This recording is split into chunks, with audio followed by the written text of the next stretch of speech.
भगवान कृपा करते हैं, हमें ऐसे घेर देते हैं कि एक ही मार्ग रह जाता है, हरिशरणम। वो बड़े भाग्यशाली हैं जिनको भगवान ने अपना मार्ग दे दिया। हमें अगर विषय देते तो हम कभी भगवत मार्ग में न चलते। बड़े कृपालु, हमने मांगा उन्होंने नहीं दिया, धन्य है प्रभु आप बड़े करुणा के, और मार्ग दे दिया परमानंद अविनाशी मार्ग। ऐसे अपने लोग चल रहे हैं सब। तो हम भगवान से ये ना सोचें कि हम 4 दिन मंदिर गए, 4 माला जप लिया, थोड़ा पाठ कर लिया, भगवान क्यों नहीं दिए? बहुत अच्छा किया, नहीं दिया। बड़ी कृपा की भगवान ने, अभी आपको दिखाई नहीं दे रहा, वास्तविक उनकी हर चेष्टा में परम कृपा है, हर चेष्टा में। एक मंत्री के हृदय में बात बैठ गई थी कि भगवान जो कुछ करते हैं सब बढ़िया करते हैं, बहुत अच्छा करते हैं। राजा के साथ शिकार खेलने गए, वो प्रत्यंचा की चूक हुई तो अंगूठा कट गया। वो मंत्री अंगूठा कट गया, बोले भगवान ने बहुत अच्छा किया, बड़ी कृपा। मेरा अंगूठा कट गया तो मेरा भगवान ने बड़ी कृपा की, बंदी बनाओ इसको, कारागार में डाल दो। उनका ये भी भगवान की बड़ी कृपा, बहुत अच्छा किया भगवान। बोले पागल हो गया ये, मंत्री पद से हटा के जेल में डाले, हमारा अंगूठा कट रहा है, भगवान ने बड़ी कृपा, बड़ा अच्छा हुआ, मंत्री हो गए, पागल हो गए, बंद करवा दो। ठीक, अब तो राजवैद्य लगे तत्काल। आज भी ऐसा है कि तत्काल अंग कटे तो औषधियों के द्वारा उस अंग का फिर संचालन हो जाता है। वो पहले तो और भी आयुर्वेदिक जड़ी बूटियां ऐसी थी कि युद्ध में घाव लगाया, अंग कटा, और फिर दूसरे दिन युद्ध के लिए तैयार कर दिया गया। ऐसी ऐसी जड़ी बूटियां, वो अंगूठा देर से ठीक हुआ। फिर शिकार खेलने के लिए गए कुछ सैनिकों के साथ, तो सैनिक जंगल में उनके पीछे ही पीछे चल रहे थे, पर वो ऐसी कुछ गति बनी कि अकेले होकर निकल पड़े, सैनिक दूसरे मार्ग में चले गए, और वो अपनी सीमा में शिकार खेलने के उद्देश्य से आगे बढ़ गए। उधर के राजा को यहाँ एक नर बलि देने का उन्होंने किसी देवता को ऐसा संकल्प किया था। वो खोज रहे थे कोई सर्वांग सुंदर पुष्ट मिल जाए। बोले राजा से बढ़कर कौन होगा, घेरो इसको, बंदी बनाओ। अब अकेले उनको बंदी बना लिया गया। वहां गए, स्नान कराकर जब वो पुरोहित जो बलि कराने के लिए मंत्र बोलता है, उसने देखा कि उनके अंगूठा का, तो उनका कोई भी अंग जरा भी कटा वो बलि योग्य नहीं होता। ये तो ठीक नहीं है, छोड़ो इनको, इनका तो अंगूठा का भाग नहीं। और उनको जब छोड़ दिया गया तब विचार किया, जब अंगूठा कटा था तो मंत्री ने कहा था भगवान ने बहुत अच्छा किया, भगवान की बड़ी कृपा। अगर अंगूठा न कटा होता तो आज गला कट जाता। वास्तविक भगवान ने बड़ी कृपा की, और वो जेल में सड़ रहा है, ये क्या भगवान की कृपा? सीधे मंत्री के पास में, मंत्री से कहा कि तुमने कहा था अंगूठा कटने पर बड़ी कृपा, भगवान ने अच्छा किया, तो मुझे अनुभव हुआ कि भगवान ने अच्छा किया था, नहीं मेरा गला कट जाता। और पूरी बात बताई, लेकिन तुम जेल में बंद हो, मंत्री पद, मंत्री सुख, और तुमने भी कहा था जब जेल में भेजा था कि भगवान की बड़ी कृपा और भगवान ने बहुत अच्छा किया, इसमें क्या अच्छा है? बोले महाराज सैनिक भले पीछे रह जाते, लेकिन मैं आपका मंत्री था, प्रधानमंत्री, मैं आपके पीछे होता और दोनों बंदी बनाए जाते। आप तो अंगूठा कटने के कारण आपका गला बच गया, लेकिन मेरा गला उतार दिया जाता।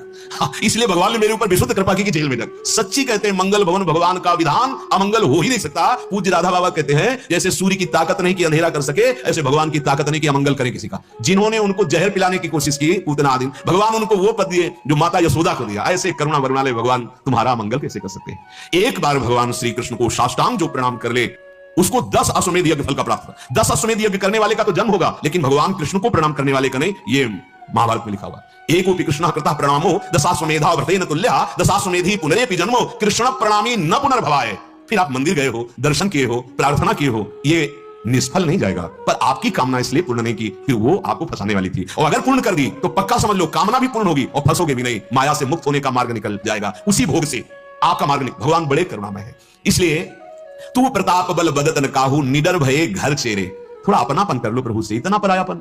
काम बने तो जय भगवान की, हमारी कामना पूर्ण ना हुई, अरे भगवान प्राय हम सुनते हैं तुम्हारी श्रद्धा अपनी कामना पे थी, स्वार्थ पे थी। अगर प्रभु पे श्रद्धा करके देखो, तुमसे सच्ची कह रहे हैं, पूरे जीवन की तुम्हें बात करें। जैसे अनंत माताओं का दुलार एक जगह इकट्ठा कर दिया जाए तो भी प्रभु के दुलार के आगे वो छाती का विषय, बाहर का विषय नहीं। प्रतिपल एक परमानंद की बात आती है अपने मुख से, इसलिए कह रहा हूं विश्वास करो। अगर प्रभु का आश्रय ना होता तो यही सड़ा देता, डिप्रेशन में पहुंचा देता, महान दुख होता। नहीं, रंच मात्र भी कष्ट नहीं होने देते, रंच मात्र भी।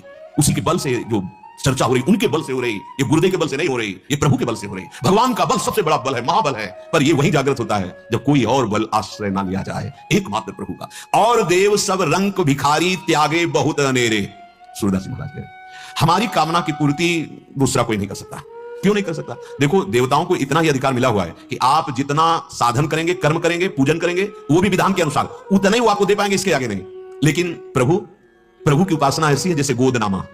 देवताओं की आराधना का ऐसा स्वरूप है जैसे वाणिज्य व्यापारी के सामने खड़े हैं आप, ये सामान दे दीजिए, ये 500 की है, 450 में नहीं मिलेगी, 500 ही देना पड़ेगा। ऐसे ही जितना आप कामना जिस देवी देवता से कर रहे हैं, उसका उतना अनुष्ठान होना ही चाहिए, तभी मिलेगा। इसके आगे नहीं मिल सकता, इसके कम से नहीं मिल सकता। तभी कहा है और देव सब रंक भिखारी। और हरि की आराधना, भगवान का आश्रय, गोदनामा, पूरी प्रॉपर्टी के अधिकारी।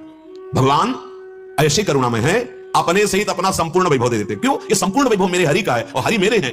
क्या आप हरि को अपना नहीं मान सकते? फिर आप देखो भगवान क्या गृहस्थ और विरक्त देखकर प्यार करते हैं।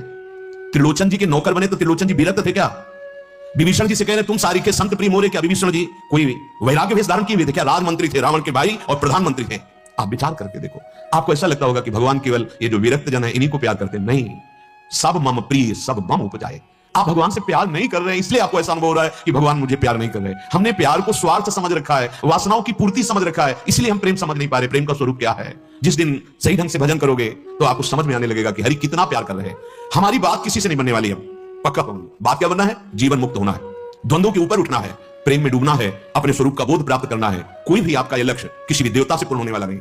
एकमात्र सच्चिदानंद भगवान के सिवा मोक्ष पदवी प्रदान करना, श्री हरि, श्री नारायण, भगवान शिव, ये सब भगवान के स्वरूप है। एक ही भगवान अपने आप को विस्तारित करके ये सृष्टि का संचालन कर रहे हैं। ये बिना भगवान की शरण हुए हमारी बात नहीं बनी। सूरदास जी महाराज कह रहे, जब ये हृदय में बैठ जाता है कि मैं भला हूं या बुरा हूं, जैसा हूं अपने स्वामी का हूं, निहाल हो जाओगे। मान लीजिए एक पहाड़ जैसी रुई हो तो उसके लिए पहाड़ जैसी अग्नि की जरूरत पड़ेगी क्या? एक चिंगारी की जरूरत पड़ेगी, बस।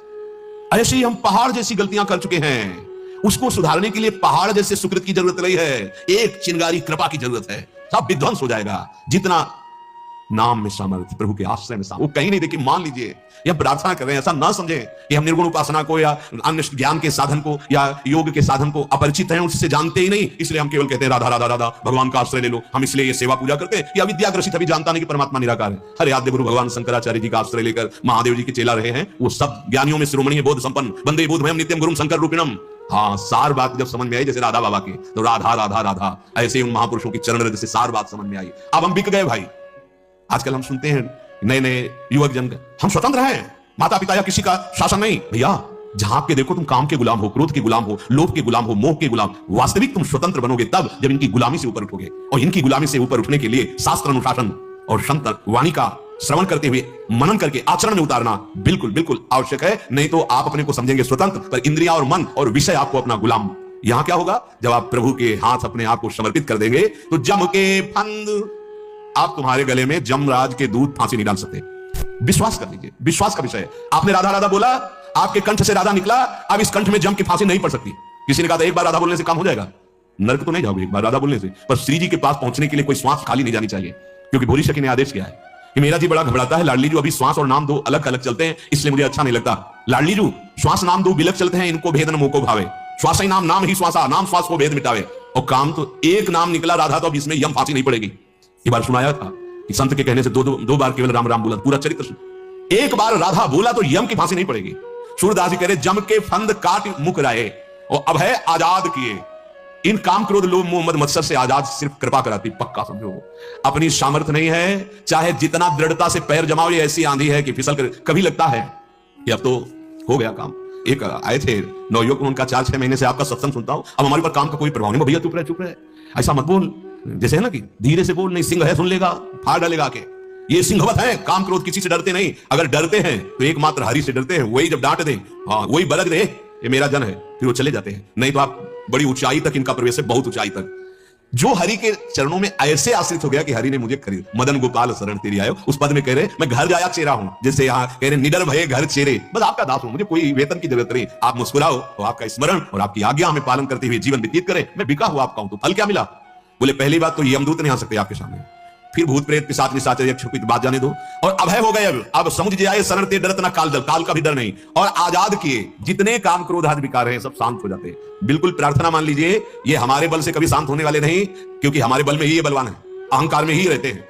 अब जब हमारा अहंकार इनके चरणों में समर्पित हो जाए, बिक जाए, तो ये मुस्कुरा दे, कृपा कर दे, फिर ये कोई विकार हृदय में नहीं रहता। हाँ, और ध्यान से सुनिए, बिके हुए का माथा परिचय बताता है कि बिका हुआ है। बोले भाल तिलक, इसे कई लोग इस बात में दिखावे की क्या जरूरत है? नहीं, ये हमारे गर्व का विषय है। ये हमारे हरि का दासत्व, गुरु प्रदत्त, आचार्य प्रदत्त। भगवान तिलक लगाते हैं, आचार्य तिलक लगाते हैं, गुरुदेव तिलक लगाते हैं। तुम इतने सिद्ध हो गए कि तुम तिलक नहीं लगा सकते।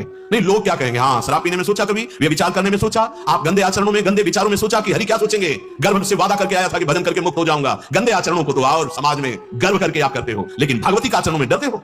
और उन्हें लोग कहते हैं भक्त है, बड़ा भगत है। ये तो हमारे सौभाग्य का विषय है। संबंध भगवान से जोड़ दिया, प्रणाम करते हैं उसको, जो उपहास में भी कहता है कि भगवान का भगत है। आओ कहावत सब कहे, ये कोई निंदा का विषय? बड़े भगत बनते हैं, कितना बढ़िया बात कही, प्रणाम तुम्हारे चरणों में, आपने मेरा संबंध भगवान से पुकारा। भगत का संबंध भगवान से, कैसी बुद्धि विपरीत है।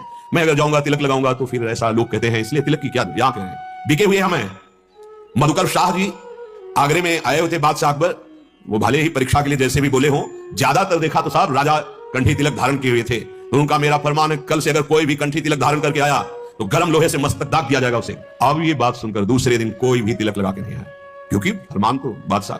मधुकर शाह जी हरिराम व्यास जी के शिष्य थे, उन्होंने कहा जीवन तो हम भगवान को दे चुके हैं, आप मरने का क्या, एक मुल्क का बादशाह उसकी बात मानेंगे? नहीं, अनंत ब्रह्मांडों के बादशाह का तिलक मिटा नहीं सकता। वैसे तो बालाबंदी ऐसे पहन के जाते थे, बगलबंदी उतार दी, केवल नीचे कांच की धोती और बांधी अपनी तलवार, पूरा राज जैसे सैनिक का स्वरूप, और हाथ में भाला, पहुंचे खुली छाती, द्वादश तिलक, मानो नरसिंहावेश हो। उनका मधुकर साहब तुमने फरमान नहीं सुना था? बोले आप एक मुल्क के बादशाह हैं, अनंत ब्रह्मांडों के बादशाह का दासत्व मेरे गुरुजी ने दिया है, मैं इस तिलक को नहीं मिटा सकता, और देखता हूं कि मेरे जीते जी मेरे तिलक को कौन मिटा। जो एक गर्व की हवा थी, मैं बादशाह निकल गई। और बोला नहीं, मैं तो परीक्षा ले रहा था कि वास्तविक तिलक से प्रेम किसको धान्य है। तुम मधुकर साहब, निष्ठा निष्ठा, हम इतने निष्ठा, लोग कहेंगे भगत हम तिलक, सूरदास कह रहे बिका हुआ दास। गुरुदेव ने कहा जब तिलक हम लगाते तो आराध्य देव को बहुत सुख मिलता, बस वो शब्द। जैसे श्वास चलते ना, सूखी रज का पहले तिलक लगाते, सूखी रज का, क्योंकि बहुत जल्दी हमें अपनी दिनचर्या करनी होती है, तो सूखी रज ली और ऐसे तिलक बनाया, सूखी रज का। वो दिखाई नहीं देता, पर बिना रज के एक सेकंड भी नहीं, बिना तिलक के एक सेकंड भी नहीं रहना। अगर हमारे पास कुछ नहीं तो जल, हम जल से या रज से तत्काल ऐसे करते हैं, चल देते। पर जब फिर हमारे पास समय तो फिर डर के नहीं रखेंगे कि सूखी तिलक लगा लेने, लोग क्या कहेंगे तिलक के लिए, लोग क्या कहेंगे नहीं चलता। भाल तिलक, कभी निष्ठा तो धारण करके देखो अपने आराध्य देव की। श्रवणन तुलसी दल मेटे अंक बिये, क्या परिणाम मिलेगा पूरे भाल पर रज तिलक लगाने से? हाँ, श्री वृंदावन रजोप से भी ये हरिवंश जोड़ी को अगर प्रसन्न करना है तो रज से प्रेम करना सीखो। जैसे हरिवंश अनंत सचुना ही बिनु या रज ही लिए, और ये चंदन लाडली जो की पत्रावली और उनका प्रसादी श्री अंग का प्रसादी है, बड़ा गर्व से इसे धारण करना चाहिए। ये अभिमान हमारे अंदर होना चाहिए कि ये श्यामा श्याम के दासत्व का है। जैसे एक सौभाग्यवती अपने सुहाग को गर्व से धारण करती है, उसे ये चिंता थोड़ी होती कि लोग क्या कहेंगे, बाजार में सौभाग्य धारण करके हो जाती है। ऐसे हमें ये अनंत ब्रह्मांडों के स्वामी प्रभु और लाडली जी के दासत्व का ये सुहाग है, गुरुदेव ने दिया है। ये कंठी मालूम वो जो होता है ना, क्या मंगलसूत्र, वो मंगलसूत्र है मेरे प्रिया प्रीतम, और ये तिलक मानो मेरा सुहाग है। हाँ, बिहरत दो प्रीतम कुंज, दो प्रीतम हमारी लाडली लाल है। आ जाए पहले पद पे, हमें राधानंद नंदन मोल लियो, क्या करुणा की है, धाम का आश्रय दिया। हाँ, हमारी सब ही बात सुधारी, हे हरि हम सो तुम सो करी होड़, कौन दो जीते कौन दो हारे, पर बदी न तोड़, तुम्हारी मायावादी पसारी विचित्र सुन मुनि मोहे का की कोल, कह हरिदास तुम्हारे हम जीते कौ न तोड़। बिगाड़ते बिगाड़ते हम जीत रहे हैं, प्रभु सदैव हमने बिगाड़ी पर आपने बात बना दी।